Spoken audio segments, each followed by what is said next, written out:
Everyone, আমি পিয়ালি বলছি বাহরিন থেকে। আর আমার চ্যানেল হোম অ্যান্ড অ্যাওয়েতে আজকে নিয়ে চলে এসেছি একটি রেসিপি নিয়ে। আজ আমি বানাবো চিকেন বার্গার।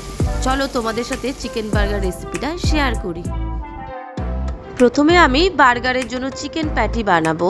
তার জন্য আমার লাগছে বোনলেস চিকেন, 7-8 কোয়া রসুন, একটা ছোট পেঁয়াজ, হাফ ইঞ্চের মতো আদা, সামান্য পরিমাণ গোলমরিচ, একটা ডিম, এখানে কয়েক টুকরো ব্রেড লাগছে, তোমরা পারলে স্লাইস ব্রেডও ইউজ করতে পারো, 1 চামচ সয়া সস,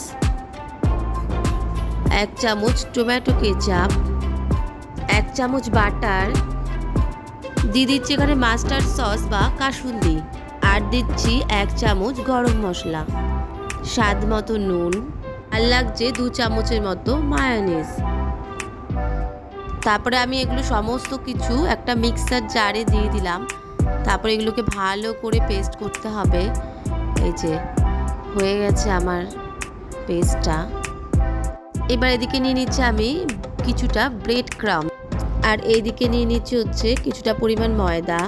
তারপরে হাতে একটু সাদা তেল মাখিয়ে ওই ব্যাটারটাকে চেপে চেপে একটা রাউন্ড শেপে আনতে হবে। তারপর ওপর দিয়ে ময়দাটা ছড়িয়ে দিতে হবে যাতে না আটকে যায়। এরকমভাবে আমি 3টে করেছি আমাদের 3 জনের জন্য। আর এইদিকে ওই ময়দার মধ্যে একটু নিয়ে নিলাম কর্নফ্লাওয়ার, সামান্য পরিমাণ নুন, গোলমরিচ আর জল দিয়ে ব্যাটারটা ভালো করে করতে হবে। এই রকম থিকনেস থাকবে, একটু পাতলাই হবে। তারপর আগে থেকে করে রাখা চিকেন প্যাটিগুলোকে কর্নফ্লাওয়ার ব্যাটারে ডুবিয়ে আর ওপর থেকে ব্রেড ক্রাম্বস ছড়িয়ে ফ্রাইং প্যানে ফ্রাই করতে হবে। গ্যাসের ফ্লেমটা কমিয়ে দিতে হবে যাতে না পুড়ে যায়, আর আস্তে আস্তে করতে হবে যাতে ভেতরটা না কাঁচা থাকে। এই যে আমার বার্গারের জন্য চিকেন প্যাটিস একদম রেডি। এখানে আমি নিয়ে নিচ্ছি 2-3 চামচের মায়োনিজ আর টমেটো কেচাপ। এই দুটোকে ভালো করে মিক্স করে সাইডে সরিয়ে রাখতে হবে, পরে এটি আবার কাজে লাগবে।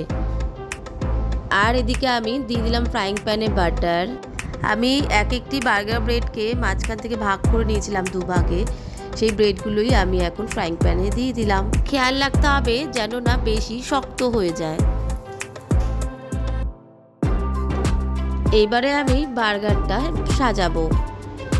প্রথমে আমি দিয়ে দিচ্ছি সেই মায়োনিজ আর টমেটো কেচাপের মিক্সারটা, ভালো করে ব্রেডের ওপর মাখিয়ে নিলাম। এরকম করে আমার 3টি ব্রেডের ওপরেই মাখানো হয়ে গেছে। এইবার আমি দিয়ে দিচ্ছি সেই চিকেন প্যাটিগুলো, একটা একটা করে চিকেন প্যাটি ওপরে বসিয়ে দিলাম। এবার এখানে লেটুস দেওয়ার কথা, যেহেতু আমার ঘরে লেটুস পাতা ছিল না তাই আমি বাঁধাকপির পাতাই ইউজ করছি, সেগুলোই একটা করে সাজিয়ে দিচ্ছি।